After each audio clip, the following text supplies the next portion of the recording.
Welcome to this installment of Tissues of the Issues. On this channel, we do a synopsis, we analyze and also review critical news items in Ghana and around the world. This week, we've broached a very controversial subject. We are asking the question, do Ghanaian immigrants in Canada and around the world do better than Nigerians? I know this is quite controversial because between Ghana and Nigeria, we have our own rivalry. We have the Jollof war that we are still fighting. Now the Senegalese have joined with their own version of the French Jollof.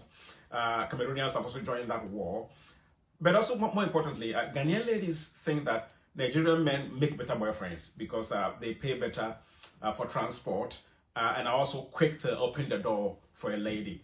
But of course, these days, we know that Balthazar Egonga has joined that war and making Equatorial Guinea perhaps the people who made the best boyfriends because they've raised the bar by 400%, if you know what I mean. But let's come back to the question. Before we do that, click on the bell below, subscribe, like, and also comment on this article. So let's come back to the question again. When you go abroad and you see Nigerians and Ghanaians, who do you think are doing great? Well, today I just drove past University of Carleton in Canada, Ottawa, and something impressed me. It was not the imposing architecture of the university or even the breadth of scholarship that they offer. What struck me most is that university is headed by a Ghanaian, Wisdom Tete. He is the vice chancellor and also the president of that university. Now, as a Ghanaian, how does that make me feel? I feel proud that somebody like me, my own countryman, heads a university in Canada here. Now, if you go to Manitoba, the head of that institution, the premier, deputy premier of Manitoba, is a Nigerian, Uzoma Azagara.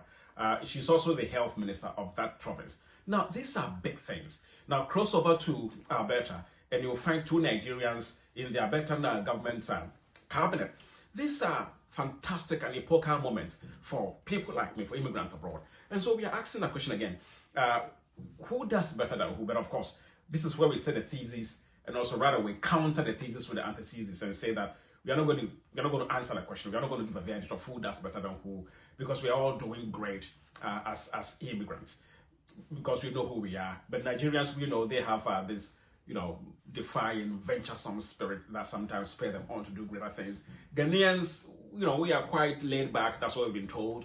That we're quite methodical and we take things quite lightly than the Nigerians. But of course, these are things that we can always come back to and analyze and see where we can help each other abroad. This week, our verdict for the article. By the way, if you want to see the full article, click on the channel below, the link below. You will get a full article. The title is "Do Ghanaian Immigrants in Canada Do Better Than Nigerians?" So you can read the full article and see the submissions we put out there. You will encounter Comrade in the article. You will encounter other Nigerians who are doing great. You will encounter Wisdom Tete, the new vice chancellor of the University of Carleton.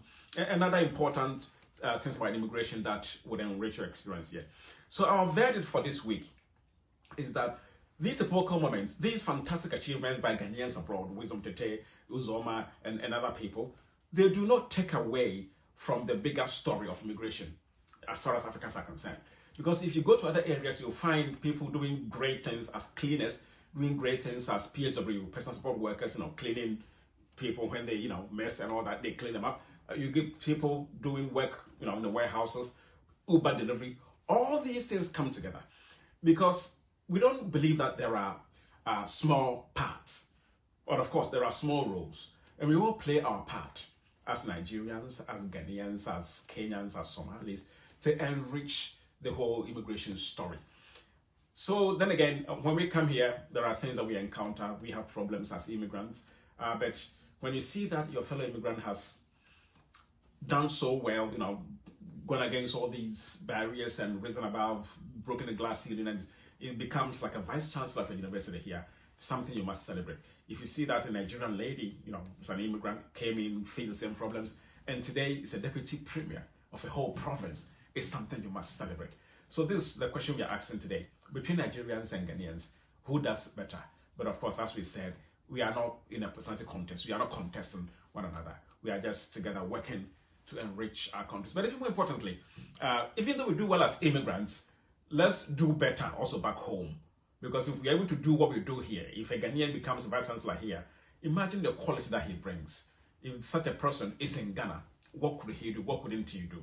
So even as we do great as immigrants abroad, let's also do well to enrich our countries too. So thank you very much for listening. Next week, we bring you another fantastic subject. Goodbye.